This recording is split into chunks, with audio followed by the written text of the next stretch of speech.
Morning, everyone. Welcome back to the Namaste Experience.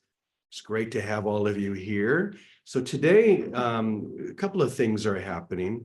First of all, I woke up to find all sorts of interesting, colorful money surrounding my microphone because you may know it's St. Nicholas Day. And this is the tradition. This is where the whole, well, some people say it's where Santa Claus came from, but actually Santa Claus really came from eating psychedelic mushrooms, and it's true, but we won't get into that today. This is there was an actual bishop I think in Italy. I forgot to bring, I have a beautiful relic of St. Nicholas that I meant to bring, but the other thing that we're celebrating is the 39th anniversary of the best day of my life, when my daughter was born. Today is my daughter's birthday, so happy birthday, Angela. So let us begin. I have something that I would like to share. Once again, we're going to be looking at Nisargadatta. Well, when I get onto a Nisargadatta train, it's kind of hard to get off. He's just so amazing. But the other thing we're going to be talking about in relation to this are drugs. We're going to talk about drugs today. I guess I already did with the whole Santa Claus image. Should I tell you more about that? Do you know that whole story? Okay, so here's the deal, and this is true. Reindeer in the way up north in Russia and northern Finland, they like to eat this particular mushroom called the fly agaric mushroom. And it makes them really, really high.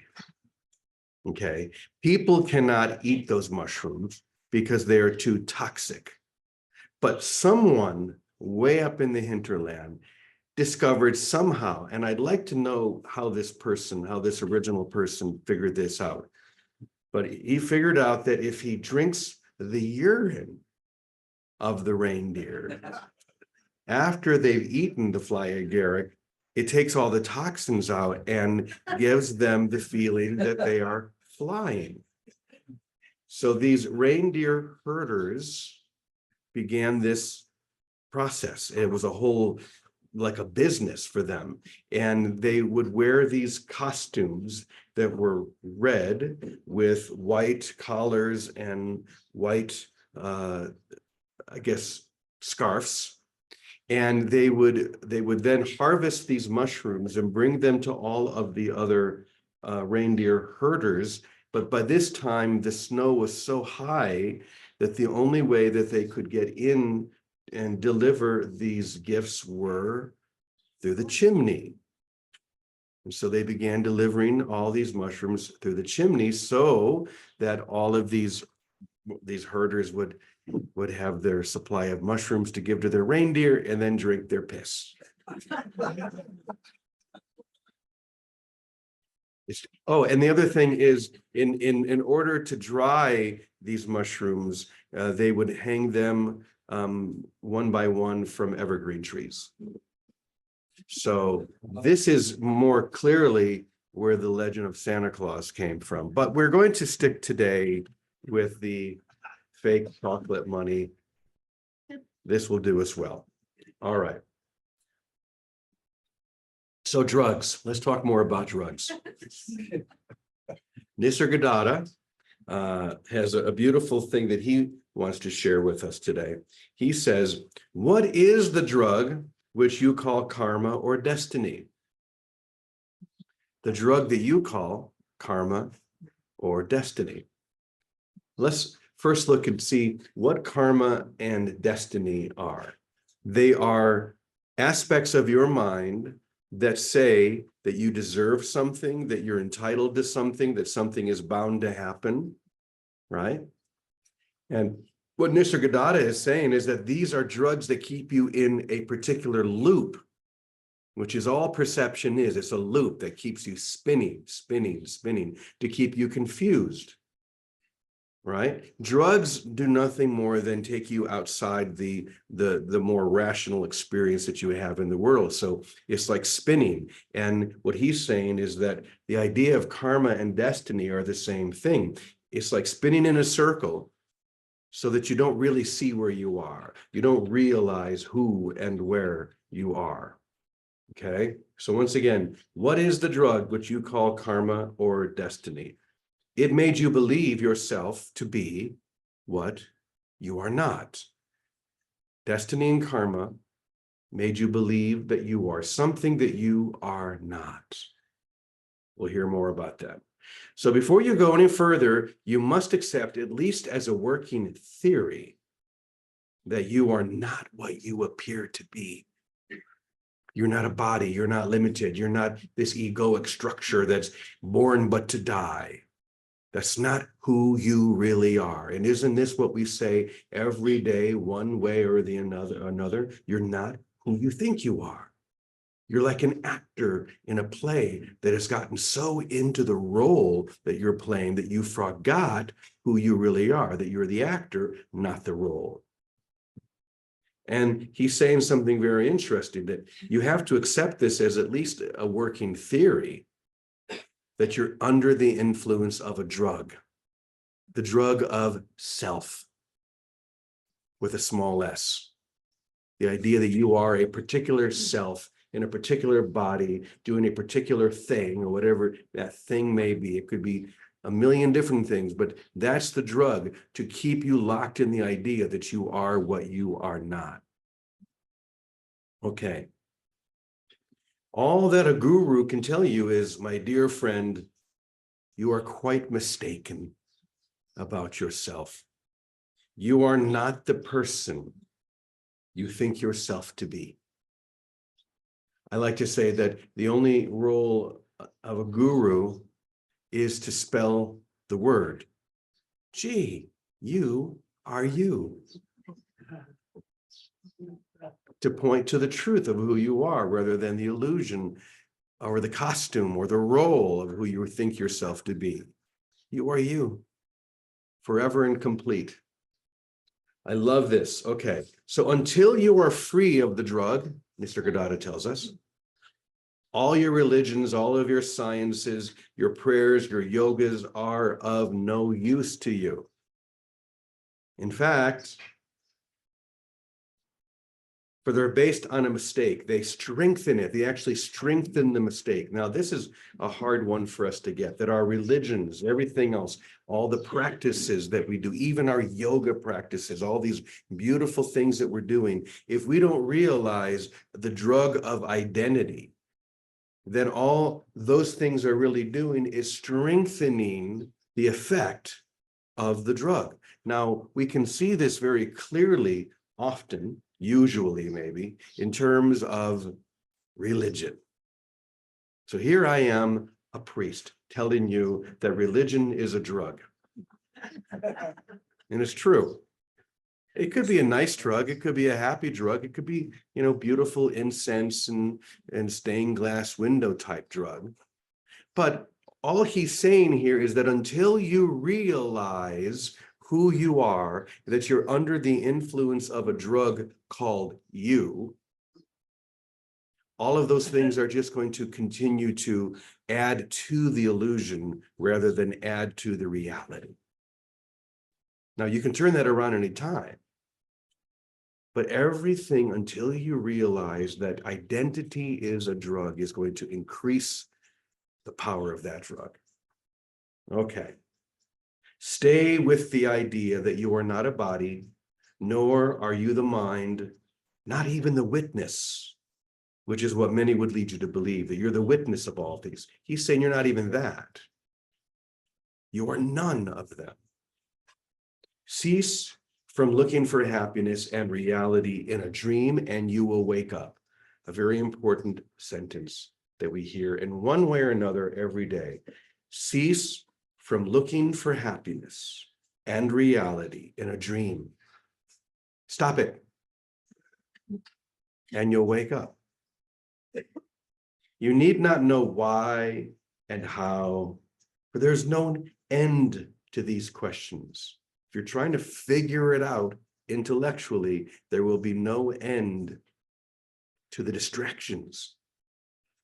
Abandon all desires. Keep your mind silent, and you shall discover the truth that you've been seeking, that you are reality itself, unfettered by the illusions projected upon the screen of your life. Simply say, I want one thing to dissolve into the real.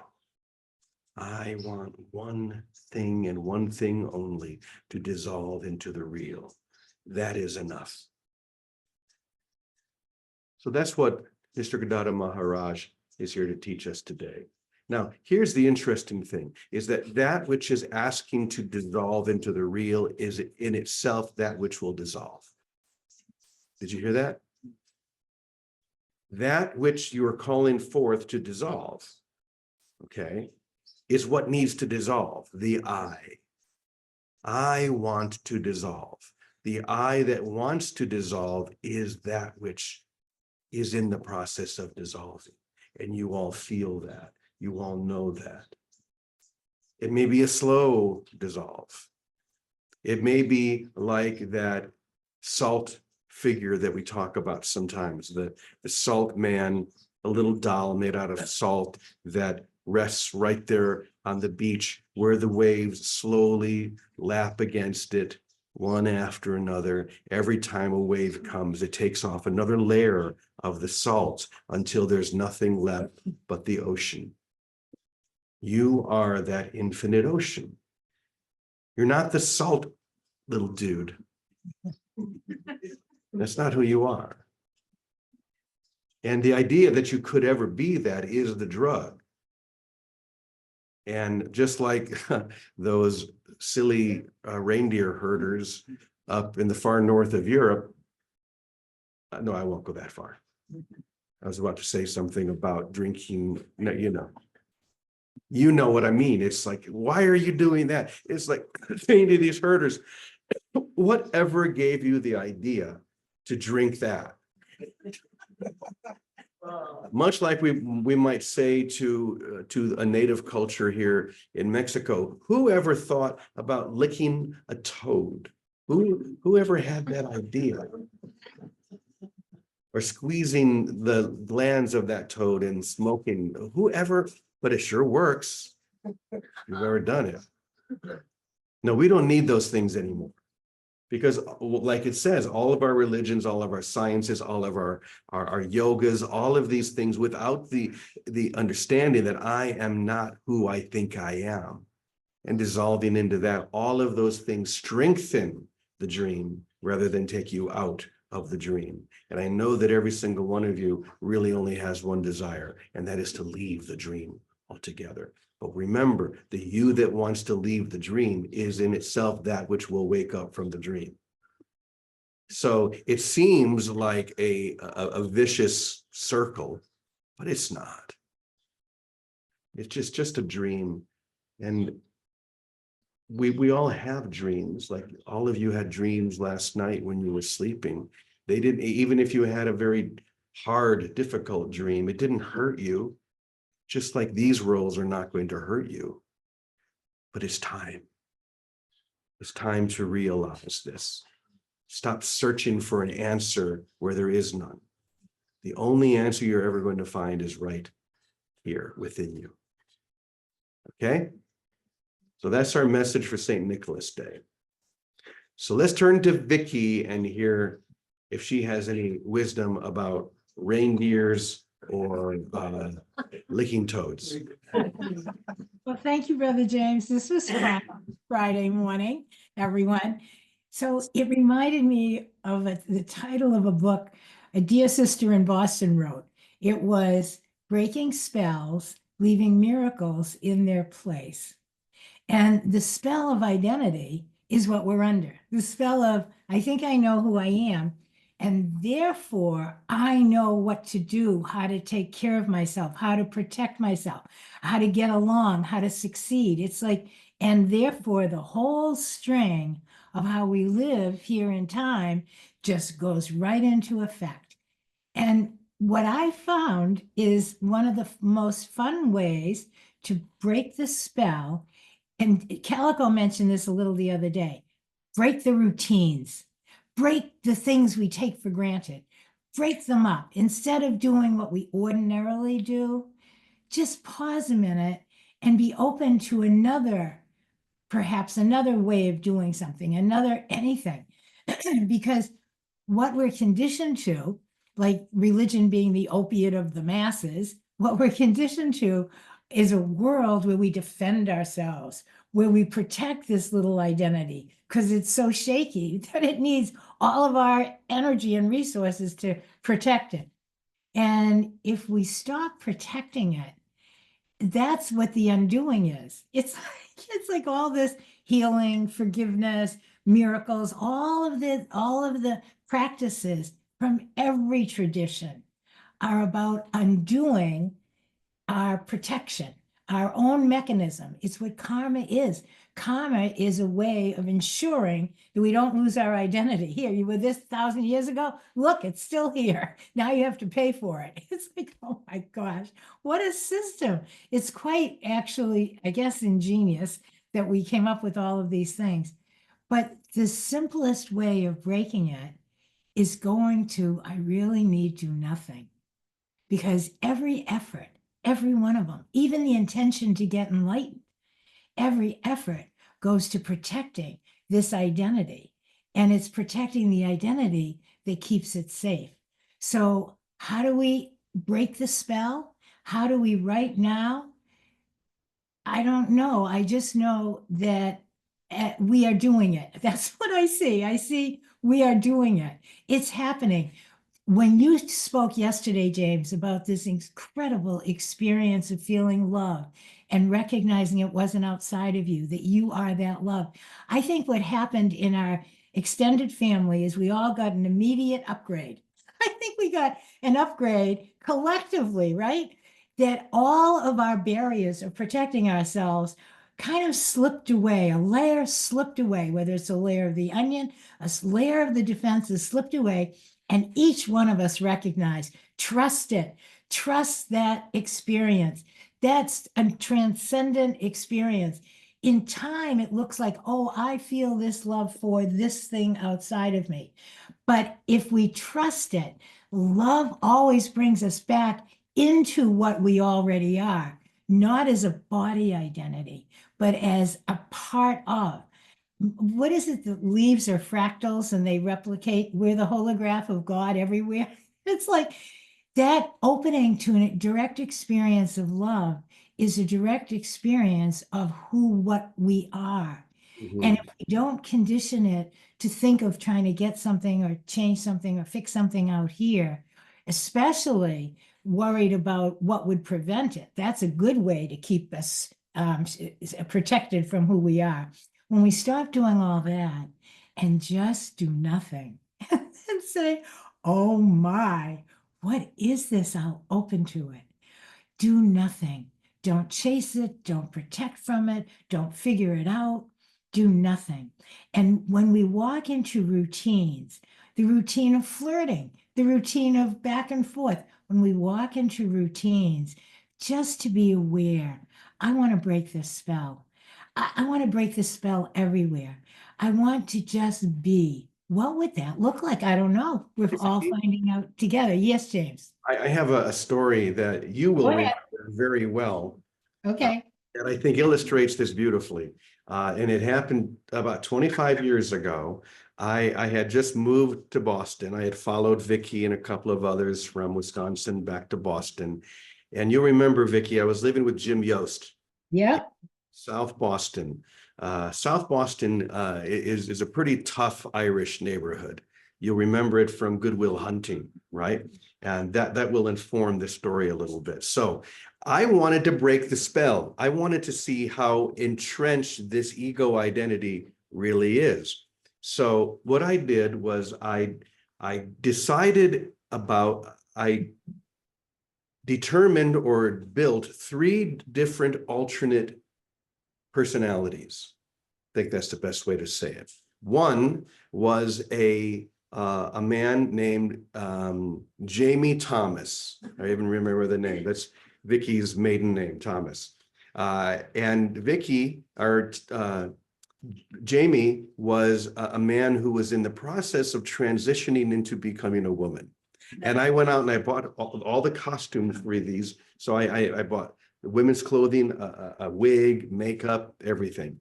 And then another one of these characters was a Bosnian refugee who was looking for a job in Boston. And the third one was a homeless person who really could not communicate and would sleep in shelters at night.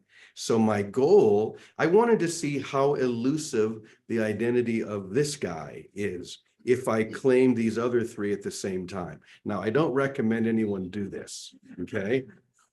But what I did was for several days, I was going to try and do this for a week. I would rotate going from one character to another. So in the morning, I was Jamie Thomas. In the afternoon, I was this Bosnian refugee. At night, I was this homeless person who would sleep in the shelter. And I would literally dress up and I would walk around South Boston as a woman. And I'm lucky I did not get my butt kicked because people would come up to me and say things. Apparently, I was not a very convincing woman. Maybe it was the goatee, I don't know. But and then I would transition, and the only time I would try to think like me, Jimmy, was when I was changing costumes. I had a car and I would change costumes in the car. And I did this for only 2 days because I thought I was going crazy. I forgot who I really was. And so I finally broke it. I said, I can't do this anymore. It got scary.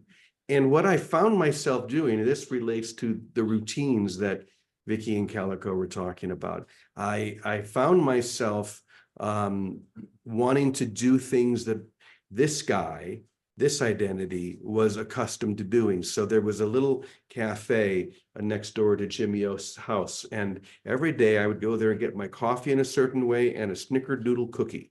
That was so I had this need to go to that cafe to reestablish me through the habits and the different things that I was accustomed to doing as me.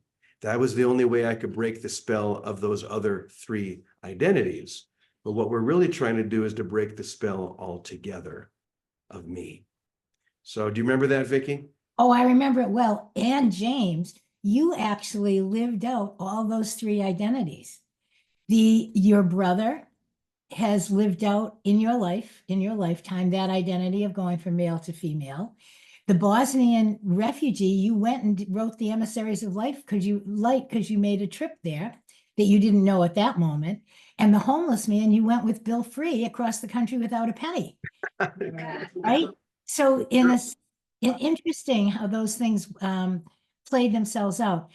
But I just really want to say, I want to give a pitch for the penny game, the happy penny game, because the idea, I'm realizing it as we were speaking, is we're conditioned to defend ourselves and protect ourselves because the ego wants to stay in business. And we're breaking down that business. So it wants to really catch us, and fight us on it. That's why the subtler we are and the less we do, the quicker the identity dissolves.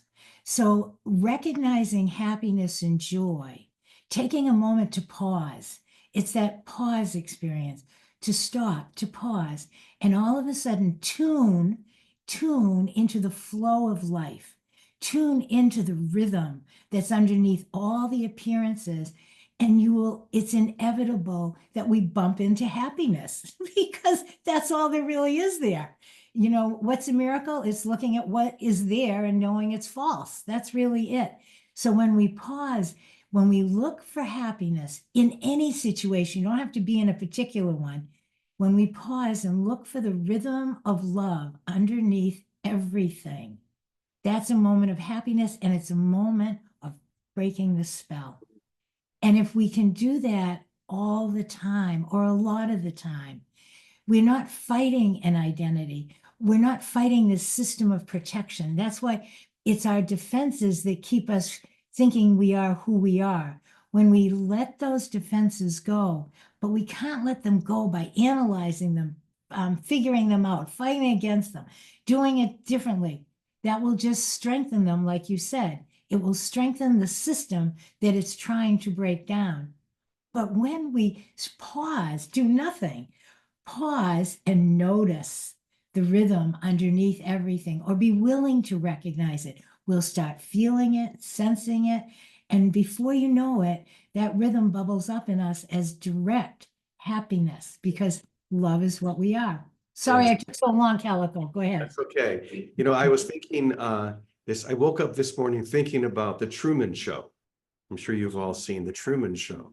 And this identity, this Jim Carrey character, stuck in a world that he thinks is the world, all the while it's being manipulated by cameras and actors.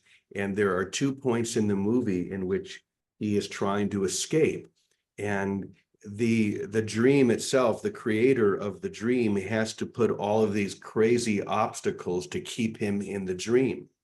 I think he's driving out and there's a there's like a nuclear disaster or something, and he can't go any further. Or when he's at the very end of the movie, when he's sailing on the lake and he's getting too close to the edge, they have to make storms and lightning and thunder to try and scare him back, but he doesn't go back. And he finally comes to the edge where he finds the door that leads him into the real world. This is where we find ourselves. So I just want to say one thing before we bring Calico on. This is such an opportunity. This moment is such an opportunity. And there are many different ways of diving deeper.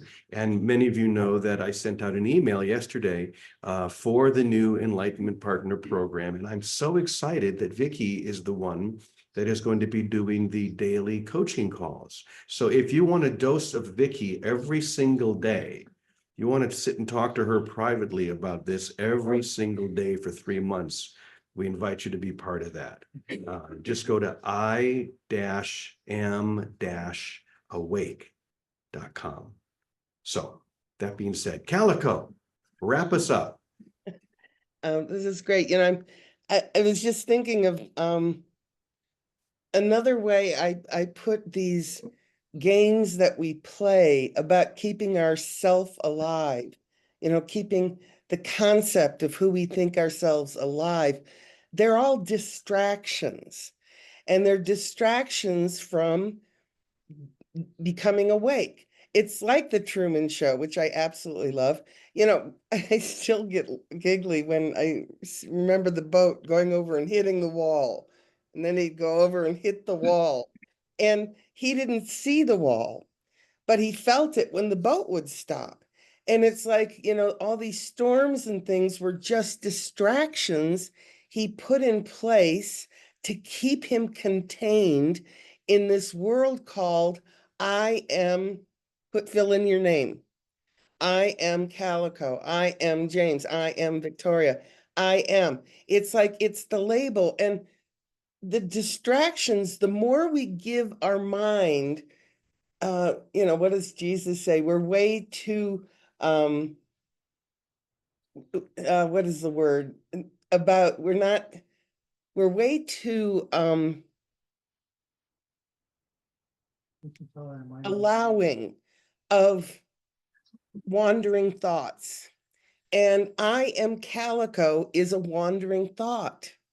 And it's like the more is, ooh, what do I need to take? What vitamins do I need to take? What exercises do I need to do? Those are all distractions to keep the I am Calico character alive. And it's like, and once you get rid of it, there is such freedom. There is such immense freedom. You know, I played a game this week with this so-called, you know, body being not well. And it was like every time I'd have a thought, oh, the body's going to cough again. So what? Let it do whatever it wants. It's none of my business. And it's like, and it's just pulling away from making it real in any way. And they're all just distractions. You know, alcoholism is a major distraction that people love to talk about and fix and correct. And, you know, and then you're an alcoholic for the rest of your life. And I say, you know, at some point, let go of labeling yourself an alcoholic. Why? It's not going to change anything. It's that distraction to keep you in form. Oh, I know I know mine gone completely berserk. And it's kind of like, we got to put this one in check and go, oh, shut up. You have nothing new to offer me. I am not going there. I'm going to get out of this damn little boat and go through the door. So anyway, thank you so much. Thank you, Calico. Thank you, Vicky. Yes, it's time to get out of the boat. The door is right there. I love, like you mentioned, Calico, that Truman doesn't see the wall, but he feels it, the boat hitting against it. And that's true for each one of us. We may not see the limitation that's right in front of us, but we can feel ourselves bumping against it. So get out. The door is right there. When I was with the emissaries, they called it the door of eternity, and eternity is waiting for you. So let's step out of the boat, step through the door, and be in the real world. And to this we say, Amen, Amen, Amen, y punto. Bless you all. Have a great day. Namaste.